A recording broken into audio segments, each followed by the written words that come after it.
Hello, meet my brand new Red Thing 1, a complete সস্তা version of Nothing Phone 1. আপনি এটাকে Nothing Lite বা Red Thing ও বলতে পারেন। Redmi plus Nothing equal to Red Thing. ওকে, যেটা বলছিলাম, আপনি এটাকে গরিবের Nothing ও বলতে পারেন, তাও মানাবে। যারা আমার মতো গরিব, পকেটে টাকা নাই, তারা চাইলেই নিজের হাতে থাকা ফোনটিকে কনভার্ট করে নিতে পারেন। নাথিং ফোন বানিয়ে নাথিং ফিল নিতে পারেন। Something is better than nothing. Hello guys, আমি ইমন এবং আজ আমি আপনাদের শেখাবো কিভাবে ভালো জিনিসকে নষ্ট করতে হয়। মানে বলছিলাম আর কি অনেকদিন পর ক্যামেরার সামনে না, মানে ক্যামেরার সামনে না, ক্যামেরার পিছেই আছি, জাস্ট অনেকদিন পর ভিডিও আর কি। আমার এক্সাম ছিল, আরও কিছু ঝামেলার জন্য ভিডিও আসে নাই। যাই হোক, মূল ভিডিওতে যাওয়ার আগে আপনাদের ছোট্ট একটা ক্লিপ দেখাতে চাই।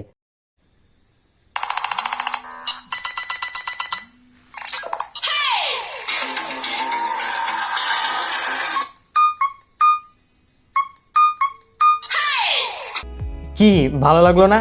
আমার কাছে তো বেশ ভালোই লাগলো। নাথিংয়ের রিংটোন, নাথিং ইউআই প্লাস নাথিংয়ের লুকিং, হালকা করে নাথিংয়ের ভাইব। আমি দেখাবো কিভাবে Xiaomi Redmi Note 8 ফোনটাকে আমি নাথিংয়ের লুকিংয়ে নিয়ে আসলাম, মানে নাথিং লুকিং দিলাম। ইটস সিম্পল, এটা আবার দেখানোর কি আছে? অনেকে বলবেন এটা আমি 5 বছর আগে করে আসছি। ওকে ভাই, ইটস ওকে, দাঁড়ান, আপনাকে কিছু করতে হবে না, আপনি জাস্ট ভিডিওটা দেখে মজা নেন। এন্টারটেনমেন্টের জন্য ভিডিও বানানো হয়েছে, এন্টারটেইন হন। ডিসক্লেইমার, এখানে দেখানো মডিফিকেশন সম্পূর্ণ নিজের শখের বসে করা। কেউ এগুলো করলে নিজ দায়িত্ব করবেন। কোনো ক্ষতি হয়ে গেলে আমাকে বা আমার চ্যানেলকে দোষারোপ করতে পারবেন না। আমি আমার ইচ্ছায় নিজে করছি, আপনিও আপনার ইচ্ছায় নিজে করবেন, সম্পূর্ণ আপনার ব্যাপার। ঠিক আছে, এখন মুরব্বিগিরি বাদ, যাই মেইন ভিডিওতে। তো এই হচ্ছে আমাদের ফোন। যদিও আমি এর আগে একবার এই ফোনের মেন গ্লাসটাকে ট্রান্সপারেন্ট করে ফেলেছি, তারপরেও আজ একটা নতুন গ্লাসকে খুব সহজেই ট্রান্সপারেন্ট করব এবং এই ফোনে ইনস্টল করে দেখাবো। আপাতত কল্পনা করেন আমার ফোনের মেন গ্লাসটা ট্রান্সপারেন্ট না, কল্পনা করেন এটা একটা কালার্ড গ্লাস, মানে যেমনটা আপনাদের ফোনে আছে আর কি, তেমনটাই। তো এখন আমি আমার পোকো X2 এর বক্স খুলবো। এর মধ্যে আছে আমার সব কিছু, মানে আমার সব কিছু নাই আর কি, ফোনের সব কিছু। ও আচ্ছা, সোলার প্যানেল, হ্যাঁ এইটা এখানে কোনো কাজে লাগবে না, এটা স্ক্রিপ্টের বাইরে আর কি, ভিতরে চলে আসছে স্ক্রিপ্টের মধ্যে। আচ্ছা যাই হোক, এটা হচ্ছে আমার পোকো X2 এর ব্যাকসেল, ব্যাকআপ হিসেবে কিনে রাখছি আর কি। আর এই হচ্ছে আমাদের Redmi Note 8 এর ব্যাকসেল। এখানে দুইটা ব্যাকসেল প্লাস স্টিকার প্লাস আরও কিছু জিনিস আছে। এই দুইটা ব্যাকসেল আমি কিনেছিলাম দারাজ থেকে। লোকাল মার্কেটে পাই নাই সাদা কালারের ব্যাকসেলটা, কালো বা নীল পাচ্ছিলাম, সেগুলো আকাশ ছোঁয়া দাম। 500-র উপরে যাচ্ছিল সবাই, 600, 650, 700 এরকম। তো দারাজে ঢুকে খুঁজতে পেয়ে গেলাম এই শপে। দাম দেখে আমি পুরাই মাত্র 281 টাকায় এই ব্যাকসেল পাবো ভাবতেই পারি নাই। আরও অবাক করা বিষয় হলো, সেলার আমাকে 15% ডিসকাউন্টের ভাউচার দিছিল। এইটা যদি অ্যাপ্লাই করতাম তাহলে এটার দাম আরও কমে যেত। ব্যাকসেলগুলো আমি হাতে রিসিভ করার পর কোয়ালিটি চেক করে আরও একবার হয়ে গিয়েছিলাম মাননীয় ভিউয়ার্স। মাত্র 281 টাকায় এত ভালো কোয়ালিটির ব্যাকসেল পাবো ভাবতেই পারি নাই। আপনাদের যদি এরকম ব্যাকসেলের প্রয়োজন পড়ে তাহলে আপনারা এই সেলারের শপ থেকে নিতে পারেন, অ্যাটলিস্ট মার্কেটের থেকে কম দামে পাবেন। এই ভিডিওটা যদিও স্পন্সর ভিডিও না, শপের নামটা দেখে নেন, PROSHA। এটা লিখে সার্চ দিলে ওনার শপের প্রোডাক্টগুলো পাবেন, সেখান থেকে ওনার শপ ভিজিট করতে পারবেন। ওনার শপে বেশিরভাগই ব্যাকসেল রিলেটেড প্রোডাক্ট দেখলাম। সেলারের বিহেভিয়ার ছিল অত্যন্ত সুমধুর। অ্যাজ এ নর্মাল কাস্টমার হিসেবে আমি ওনার সাথে প্রথম থেকে ইনবক্সে কথা বলছিলাম। খেয়াল করলাম মেসেজ দেওয়ার পর উনি খুব জলদি রিপ্লাই করেন এবং নিজে থেকে বেশ কিছু ভাউচারও দিয়েছিলেন আমাকে। আমি কিন্তু ওনাকে বলিও নাই এইটা নিয়ে আমি ভিডিও বানাবো, উনি নিজে থেকেই ভাউচারগুলো দিচ্ছিল আমাকে। হতে পারে আমি তার লাকি কাস্টমার, অথবা তিনি প্রত্যেকটা কাস্টমারের সাথেই অনেক মিশুক, অনেক ফ্র্যাঙ্কলি উনি কাস্টমার হ্যান্ডেল করেন। প্লাস প্রোডাক্টগুলো অনেক যত্ন সহকারেই পাঠিয়েছিলেন। আমি জাস্ট ব্যাকসেল অর্ডার করছিলাম, বাট উনি আমাকে 2টা স্টিকারও ফ্রি দিয়েছেন।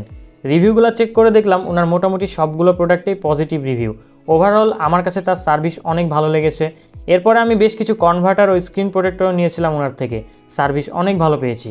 আমি এই ব্যাকসেলের লিঙ্কটা ডেসক্রিপশনে দিয়ে দিব অথবা কমেন্ট করে দিব, আপনাদের কারো লাগলে নিতে পারেন। এছাড়া অন্যান্য ব্যাকসেল প্রয়োজন হলে ওনার শপটা ভিজিট করে দেখতে পারেন, হয়তো বা কম দামে পেয়ে যেতে পারেন। অনেক ধন্যবাদ সেলার ভাই আপনাকে, মার্কেটের একটার দামে 2টা ব্যাকসেল প্রোভাইড করেছেন আপনি যদি এই ভিডিওটা দেখে থাকেন তাহলে একটা কমেন্ট করে যাবেন অবশ্যই। এখন অনেকেই হয়তো ভাবছেন 281 টাকার ব্যাকসেল কেমনই বা হবে। ব্যাকসেলের কোয়ালিটি সম্পর্কে এখনই অন ক্যামেরায় দেখতে পারবেন। আমি ছাদে গিয়ে জাস্ট কিছু শট নিচ্ছিলাম, আর তখন হাত ফসকে একটা ব্যাকসেল ছাদের মেঝেতে পড়ে যায়, একেবারে কোনা বরাবর হিট করে। আমি তো ভেবেছিলাম ফেটে গেছে, বাট হাতে নেওয়ার পর আমি একেবারে দ মধ্যাহ্ন যা আছে সব একেবারে হয়ে গেছি। সিরিয়াসলি ম্যান, এত উঁচু থেকে খারাপভাবে যেভাবে মেঝেতে পড়লো তাতে কোনাটা ফেটে যাওয়ার কথা, কিন্তু ইনি ফাটে নাই, এমনকি স্ক্র্যাচও পড়ে নাই। শুধু দেখলাম মেঝেতে থাকা হালকা ময়লাগুলো এটা ধরে নিছে। যাক, খুশি হলাম, ব্যাকসেলটা অরিজিনাল না হলেও সার্ভিসটা অরিজিনালের মতোই হবে। এবং এখন পর্যন্ত ব্যাকসেলটা আমার ফোনে আছে। আমার পিচ্চি ভাতিজা অনেকবার ফোনটা ফেলে দিছে হাত থেকে, ডিসপ্লের উপরের টেম্পার্ড গ্লাস ফেটে চুরমার, বাট ব্যাকসেলের কোনো কিছুই হয় নাই। আমি বর্তমানে ভয়েসটা দিচ্ছি আজ অক্টোবর 10, 2022, আর এই ভিডিওটা শ্যুট করেছিলাম আগস্ট মাসে। এতদিন ধরে অনেক অত্যাচার গেছে ফোনের উপর দিয়ে, বাট ব্যাকসেল এখনও ওকে। যাই হোক, অনেক কথা বলে ফেললাম, আসি মেন প্রসঙ্গে। এখন আমি যেটা করব, আমার ফোনের মেইন গ্লাস যেহেতু অলরেডি ট্রান্সপারেন্ট করা আছে, আমি আপাতত ধরে নিলাম এই নতুন গ্লাসটাই আমার ফোনের মেইন গ্লাস। এখন এইটা ফোন থেকে খুলতে হবে, এরপর নিচের কালার উঠাতে হবে, এরপর আবার ইনস্টল করে দিতে হবে। Simple process, but time consuming. তো শুরুতেই আমার মাথায় আসছিল মেইন গ্লাসটা কিভাবে কোনো ক্ষতি ছাড়াই উঠানো যায়। বেশ কিছুক্ষণ গভীর চিন্তা ভাবনা করে সিদ্ধান্ত নিলাম হিট দিয়ে গ্লাসটা উঠানো সহজ হবে মনে হয়। তো যেই ভাবা সেই কাজ। হিট দেওয়ার জন্য কিছু না পেলেও হেয়ার ড্রায়ার পেলাম। হেয়ার ড্রায়ার দিয়ে বেশ কিছুক্ষণ চেষ্টা করে ব্যর্থই হলাম, যেমনটা ইউটিউবে হচ্ছি। ভিডিওতে ভিউ নাই, রিচ নাই, কোনো কিছুই নাই। যাই হোক, একটা সাবস্ক্রাইব মাইরা দিন। হ্যাঁ, অনেকক্ষণ ধরে হেয়ার ড্রায়ার দিয়ে চেষ্টা করার পর ব্যর্থ হয়ে শেষমেশ আমাদের নিউ মার্কেটে নিয়ে চলে গেলাম। সেখানে কয়েকটা দোকানে জিজ্ঞেস করার পর তারা আকাশ ছোঁয়া ভালোবাসা দেখায় দিল। আই মিন 3 সংখ্যার অ্যামাউন্ট চাই এই ব্যাক প্যানেলটা রিমুভ করতে। এই যেমন ধরেন 200, 250, 300, 100 এমন। অবশেষে এক ভাইকে পেলাম যিনি আমাকে মাত্র 2 সংখ্যার অ্যামাউন্টে ব্যাক প্যানেলটা খুব ইজিলি রিমুভ করে দিতে চাইলো। দোকানের নাম তাওহিদ টেলিকম। এই ভাই মাত্র 50 টাকায় খুব অল্প সময়ের মধ্যে কোনো প্রকার হিট ছাড়াই জাস্ট একটা লিকুইড অ্যাপ্লাই করে এই ব্যাক প্যানেলটা খুব ইজিলি রিমুভ করে দিল। অ্যাটলিস্ট সবার থেকে কম দামে করে দিছে কাজটা। যাই হোক, অনেক অনেক ধন্যবাদ তাওহিদ টেলিকমকে, সার্ভিস ভালোই লেগেছে। একটা ইন্টারেস্টিং ফ্যাক্ট কি জানেন, উনি যে লিকুইডটা অ্যাপ্লাই করেছিলেন সেটা আমার বাসাতেই ছিল। মেবি এইটা থিনারের র ম্যাটেরিয়াল ছিল, যেটা আমার বাসায়ও আছে, বাট কাজের সময় আমার মনে পড়ে নাই। যাই হোক, আপনি চাইলে এখানে থিনার বা অ্যালকোহল জাতীয় লিকুইড ব্যবহার করে সহজেই ব্যাক প্যানেলটা রিমুভ করতে পারেন। আর অবশ্যই পাতলা কাঠ জাতীয় কিছু ব্যবহার করেন, আমার মতো ভুলে আবার অ্যান্টিকাটারের ব্লেড ব্যবহার করতে চান না, দাগ পড়ে যেতে পারে। তো ব্যাকসেল রিমুভ করার পর আগেই টান দেওয়া যাবে না, নিচে ফিঙ্গারপ্রিন্ট আছে, রিবন ছিঁড়ে গেলে একবারে বাস মারা। ব্যাকসেলটা অল্প করে উঠিয়ে ফিঙ্গারপ্রিন্টের রিবনটা সাবধানের সঙ্গে রিমুভ করলাম। এরপর আমার সাদা মনে একটু কাদা লেগে গেল। আমি ভাবলাম ব্যাকসেলটা কি সাদা করব নাকি এইভাবে রেখে দিব। এইভাবে আসলে অনেক জোস লাগে এই ফোনটা, মানে ফোনের কালারটা আর কি খুবই জোস। এক প্রকার দোটানার মধ্যে সিদ্ধান্ত নিলাম না, ট্রান্সপারেন্ট করেই ফেলি। ব্যাকসেলের কালার রিমুভ করতে গিয়ে খেয়াল করলাম বাজারে কিনতে পাওয়া ব্যাকসেলগুলোর নিচে একটা অংশ মিসিং থাকে। অরিজিনাল ব্যাকসেলের নিচে কন্ডাক্টর জাতীয় কিছু দেওয়া ছিল, যেটা হয়তো নেটওয়ার্ক বুস্টের জন্য কাজে লাগে বা হিট ট্রান্সফারের জন্য কাজে লাগে, I am not sure. But এই অংশটা ডুপ্লিকেট ব্যাকসেলে থাকে না। এটা আহামরি প্রবলেমও না, অনেক দিন ধরে এই ফোন ইউজ করছি, হিটিং ইস্যু নাই, নেটওয়ার্ক ইস্যুও নাই। যাই হোক, এখন গ্লাসের কালার উঠানোর জন্য আমি অ্যান্টিকাটারের একটা ইনটেক ব্লেড নিলাম, যেন কোনো প্রকার স্ক্র্যাচ না পড়ে মেইন গ্লাসে আর কি, এবং কোনা বরাবর কালারটা উঠানো ট্রাই করলাম। এভাবে বেশ কিছুক্ষণ ট্রাই করার পর ফাইনালি কোনার অংশটা তুলে ফেললাম এবং খেয়াল করলাম গ্লাসটা তুলনামূলক একটু পাতলা। আসলে নিচের আবরণটার জন্য গ্লাসটা একটু মোটা মোটা দেখাচ্ছিল। এ পর্যায়ে একটু দ্বিধার মধ্যে পড়ে গেলাম, কালার উঠাতে গিয়ে আবার গ্লাসটা না ভেঙে যায়। এরপর আমার আইডি কার্ড দিয়ে কোনার অংশ থেকে শুরু করলাম আস্তে আস্তে কালারটা উঠানো, এবং কোনার অংশ উঠানোর পর খেয়াল করলাম এই গ্লাসটা একেবারে স্বচ্ছ। অরিজিনাল গ্লাসে এক প্রকার রেইনবো ইফেক্ট থাকে, যেটা আলোর দিক পরিবর্তনের সাথে সাথে কালারও পরিবর্তন করতো, কিন্তু এই গ্লাসটা এরকম কোনো কিছুই নেই, একেবারে ট্রান্সপারেন্ট বা পানির মতো বলতে পারেন। ভালো লাগলো অনেক গ্লাসটা, একেবারে ক্রিস্টাল ক্লিয়ার। অরিজিনাল গ্লাসের কালার রিমুভ করতে গেলে একটু বেশি বেগ পোহাতে হয়, তবে এই গ্লাসের কালারটা খুব সহজেই রিমুভ করে ফেলা গেল। একটা কথা বলেছিলাম মনে আছে, আমি দ্বিধায় পড়ে গেছিলাম গ্লাসটা পাতলা দেখে।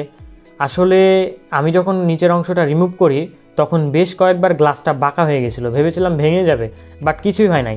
তা থেকে কিন্তু আবারও প্রমাণিত হলো গ্লাসটা পাতলা হলেও মোটামুটি ভালোই আছে। একটা ভালো ফ্যাক্ট হচ্ছে গ্লাসের রেডমি এবং 48 MP লেখাগুলো গ্লাসের মধ্যে দেওয়া।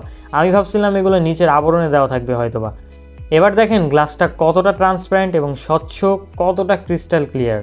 তো এরপর ফোনের মেন গ্লাস উঠিয়ে এই গ্লাসটা সেট আপ করবো, তবে তার আগে ফোনটা পুরোপুরি ডিসঅ্যাসেম্বল করে হালকা পরিষ্কার করে তারপর ব্যাক প্যানেলটা ইনস্টল করব। তো সেই অনুযায়ী আগে সাইডে লেগে থাকা আঠাগুলি পরিষ্কার করে নেই। আঠা পরিষ্কার শেষে আমার কাদা মনে সাদা লাগিয়ে আমার কাদা মনে হালকা করে ক্রিয়েটিভিটির ভূত চাপলো। ফোনের স্ক্রুগুলা দিয়ে এরকম ঐতিহাসিক স্থাপনা বানিয়ে ফেললাম। নিজেও জানি না এটা কি, তবে ভাই কোটি কোটি টাকা দামের স্থাপনা বানিয়ে ফেলেছি আমি, সিরিয়াসলি। জাস্ট দাম পাবো না, এটাই আর কি। তো স্ক্রু দিয়ে আর্টওয়ার্ক শেষে ফোনের মাদারবোর্ডের উপরের অংশ খুলে ফেললাম এবং দেখলাম এইটা আরও কুল লাগবে যদি এর উপরে গ্লাসটা লাগিয়ে দেয়। বাট একটা প্রবলেম হবে, নেটওয়ার্ক ঠিকভাবে পাবে না এবং ফোন হিট হবে, ব্যাটারিও দ্রুত যাবে। মানে মাদারবোর্ডের এই উপরের অংশটা কিন্তু নেটওয়ার্ক ব্যান্ডের কাজ করে। যাই হোক, এরপর ফোনের সব কিছু পার্ট পার্ট করে খুলে সামনের ক্যামেরাটা পরিষ্কার করলাম এবং আপনাদেরও দেখালাম হালকা করে ক্যামেরা মডিউলটা। যদিও আপনারা কেউ কিছু বুঝেন নাই, দেখেনও নাই। আচ্ছা, এরপরে পুনরায় ফোনটা অ্যাসেম্বল করে ফেললাম। অন করার পর ক্যামেরা চেকিং। ক্যামেরা দেখলাম ঠিকঠাকই আছে, সামনের ক্যামেরার ডিটেলস ঠিকই আছে, ভালোই পিকচার আসছে, আগের তুলনায় মোটামুটি ভালোই আছে। ধুলো ঢুকেছিল একটু আর কি, তো তখন একটু পিকচার খারাপ আসতো। তো এরপর ব্যাকসেলটা ইনস্টল করার জন্য আমি ফোনের চারিপাশে আঠা অ্যাপ্লাই করছিলাম। অবশ্যই আঠাটা কিন্তু পানি কালারের হতে হবে, মানে স্বচ্ছ আর কি, তা না ছাড়া কিন্তু ভালো লাগবে না। তো আঠা অ্যাপ্লাই করতে গিয়ে হঠাৎই মনে হলো গ্লাসের প্যানেলটা তো ক্লিন করা হয় নাই, আই মিন ব্যাকসেলটা তো ক্লিন করা হয় নাই। তো এরপর গ্লাসটা ক্লিন করার জন্য অনেকক্ষণ ধরে গেঞ্জি, টিস্যু, গ্লাস ক্লিনার, হ্যান ত্যান যা যা আছে সব কিছু দিয়ে ডলাডলি শুরু করলাম। অনেকক্ষণ ডলাডলির পর রেখে দিয়ে আবার আঠা দেওয়া শুরু করলাম ফোনের সাইড দিয়ে। আঠা দেওয়া শেষে মনে হলো ও হো, ফিঙ্গারপ্রিন্টটাই তো গ্লাসের সঙ্গে অ্যাটাচ করি নাই। কিন্তু এই স্বচ্ছ গ্লাসের সাথে যদি আমি আঠা দিয়ে ফিঙ্গারপ্রিন্টটা অ্যাটাচ করি তাহলে অনেক খারাপ দেখা যাবে। বেশ কিছুক্ষণ ভাবার পর ডাবল সাইড টেপকে কেটে কেটে ফিঙ্গারপ্রিন্টের সাইডে দিয়ে বসিয়ে দিলাম এবং ফিঙ্গারপ্রিন্টটা গ্লাসের সাথে অ্যাটাচ করলাম। আসলে ফোনে আঠা দেওয়ার আগে গ্লাসটা ক্লিন করতে হবে এবং ফিঙ্গারপ্রিন্টটা অ্যাটাচ করে নিতে হবে। এরপর আঠা দিয়ে জাস্ট গ্লাসটা জায়গা মতো বসিয়ে দিলেই হবে। ফিঙ্গারপ্রিন্টের সেন্সরের রিবনটা কানেক্ট করে গ্লাসটা বসিয়ে দিলাম। এরপর অনেকগুলো রাবারের সাহায্যে ফোনটাকে পেঁচিয়ে দিলাম। রাবারের প্রেসারে ব্যাকসেলটা ফোনের বডির সঙ্গে ভালোভাবে লেগে থাকবে এবং আঠাগুলো শুকানোর পরে সেটা আর খুলে আসবে না। এভাবে কয়েক ঘন্টা রাখার পর সব রাবার খুলে নিলাম।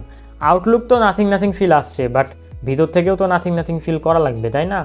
ফোনের থিম স্টোরে গিয়ে সার্চ দিলাম নাথিং, পেয়ে গেলাম নাথিংয়ের থিম এবং অফিসিয়াল ফন্ট, দুইটা ইনস্টল করে নিলাম। এরপর অ্যাপ্লাইও করে নিলাম, সেই সাথে কাস্টম মেড নাথিংয়ের রিংটোনও অ্যাড করে দিলাম। এখানে ক্লক এবং বিভিন্ন উইজেটসগুলো মোটামুটি নাথিংয়ের মতোই। এরপর ফাইনাল আউটপুট দেখেন, রিয়েল লাইফে ভালোই লাগছে দেখতে।